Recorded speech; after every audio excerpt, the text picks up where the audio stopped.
book lovers, it is G-Swizz here, and I'm here today to talk about the books that I want to read in the last quarter of 2022.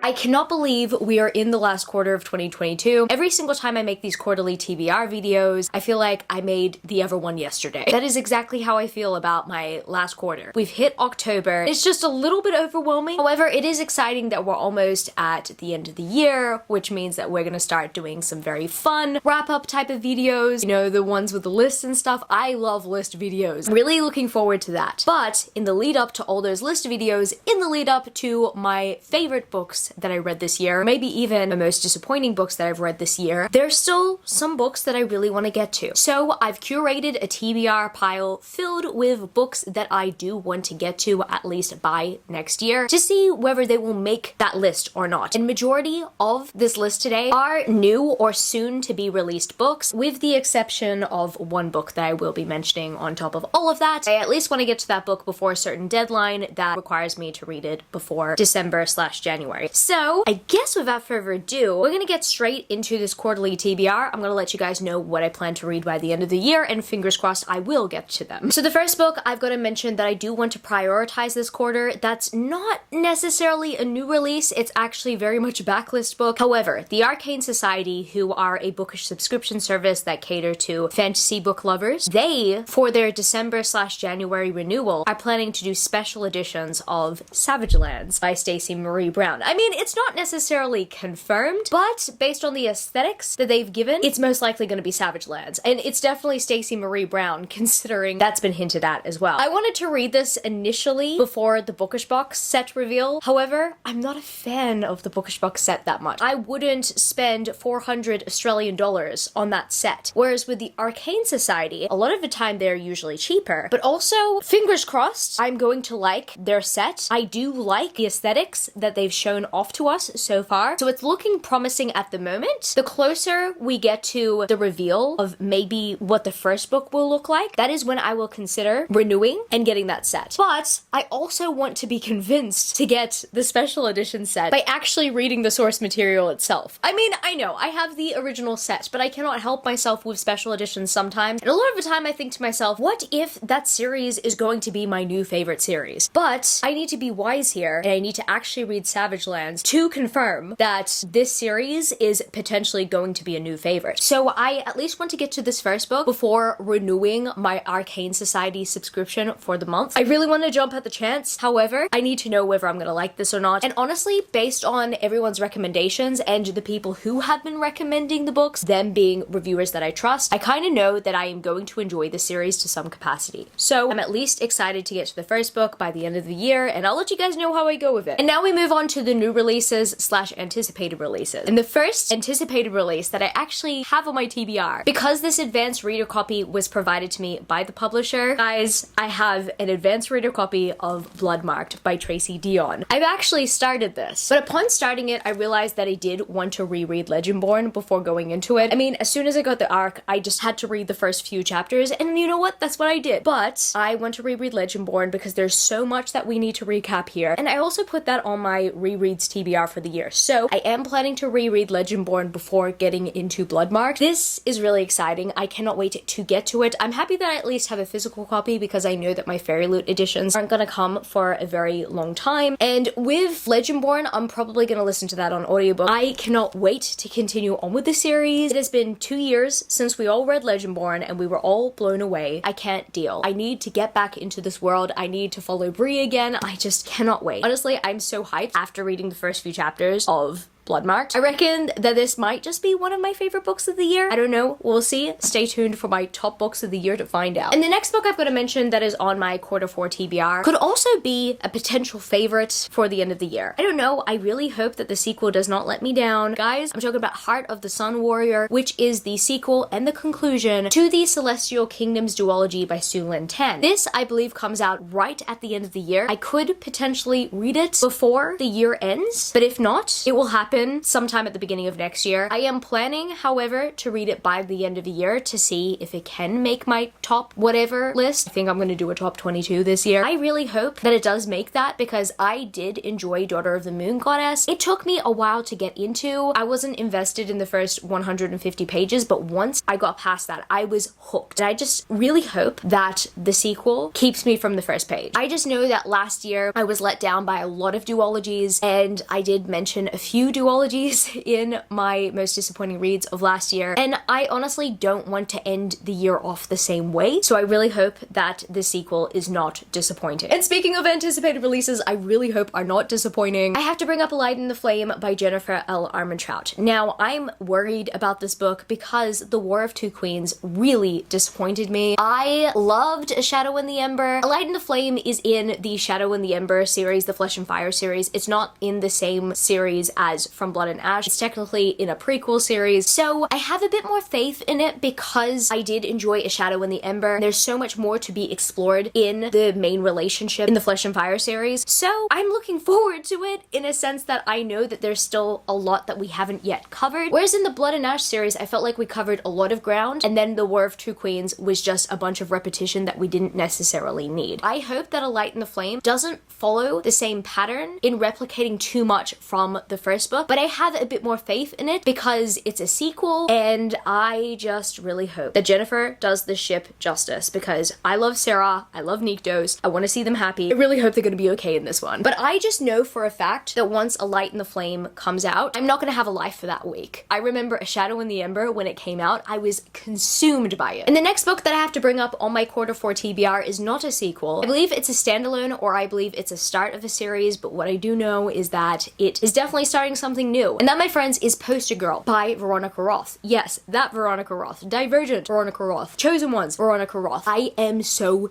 looking forward to Poster Girl. Even though it's not a sequel to Chosen Ones, I need a sequel to Chosen Ones ASAP, Veronica. But in all seriousness, if you couldn't commit to writing the sequel straight away, and if you did want to be in a better headspace while writing the sequel, I don't blame you, because I'm pretty sure we will get a better sequel to Chosen Ones if you are in the right headspace to write it. But Poster Girl is Veronica Roth's new project. I am so excited to receive it. I cannot wait. I don't really know much about this book at all. And if anything, not knowing much about the book before going into it really helped me with Chosen Ones. And I mean, I was obsessed with Chosen Ones. I read that book 5 times in a year. I was absolutely obsessed. I wonder if Poster Girl is going to be my newest obsession or not. I need to know. I do have high expectations for this one. This being said, I have no idea what this book is about. In a way, I do have high expectations for the writing and for the connection to the character, but I don't have any expectations for the story. So I'd like to keep it that way before going into Poster Girl. I do know that there are some dystopian elements to it, considering that it's potentially Fairy Loot's book pick of the month and the theme is dystopia. So we will see whether Veronica Roth still has the dystopian mojo or not. I cannot wait to read it and to let you guys know whether it's one of my favorites by Veronica or not. And of course, I cannot make a Q4 TBR video without talking about The Atlas Paradox by Olivia Blake. I loved The Atlas 6. I have talked about this on my channel previously, and I cannot wait to receive The Atlas Paradox. I don't think I'm going to have a physical copy straight away, so I'm probably going to listen to this on audiobook. I just know that it's one of those books that are probably going to consume my life when it comes out, because honestly, The Atlas 6 also had that energy, and now I can't stop thinking about rereading The Atlas 6. So I gotta get onto my reread of The Atlas 6. But The Atlas Paradox is definitely one that I also want to get to this year, and hopefully, fingers crossed, nothing bad happens to my favorite characters, and it will end up on my top 22 books of 2022. I really hope so. I hear from ARC readers that The Atlas Paradox is slower than The Atlas 6, but it has a good amount of character development. So I'm going into that book knowing that. I did want more plot, but that is okay. We will see how we go, because these characters are enough to keep me reading. And the next book that I've got on my quarterly TBR is a book that comes out in October. I'm very much looking forward to reading it. It's actually a 3rd book in a companion series. I believe it's the last one. That, my friends, is Extra Witchy by Anna Guire. This is the 3rd book in the Fix-It Witches series. I am very much curious about the protagonist in this book because their romance is hinted at within the series. However, we don't necessarily see it in full view because the author was waiting till book 3 until we got to that point, until we actually get insight on this character. So I'm very much looking forward to continuing on with this companion series. I had a very good time with the first 2 books. I enjoyed the first book as like a good cutesy contemporary. I enjoyed the second book for more world building. I'm hoping that the third book will combine all those elements because I just need to know more about this world. And I would take probably 10 books in this world by Anna Guire if I could. And speaking of companion romance series, the 5th book in the Bromance Book Club is coming out in November, and that is A Very Merry Bromance.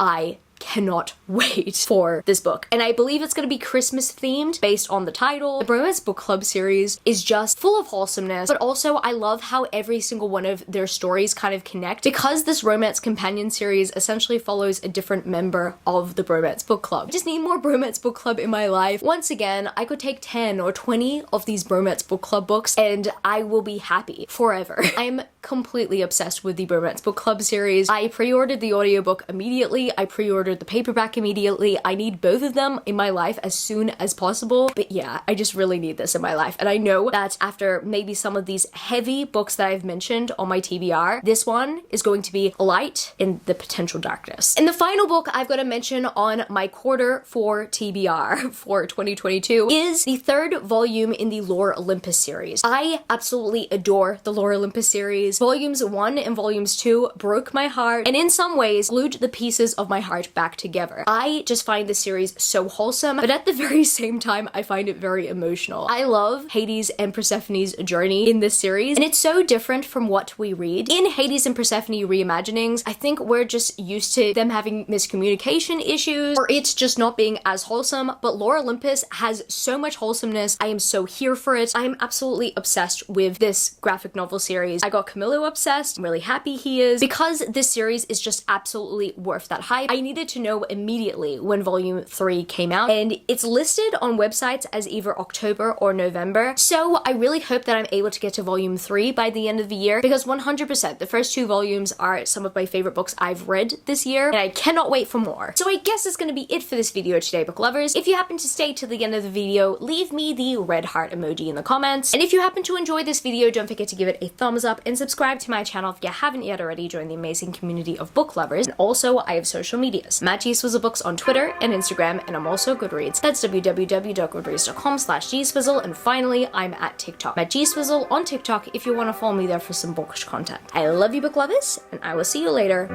Peace. Thought it I would have, and I flipped it in a double. Thought it I would have, and I flipped it in a double.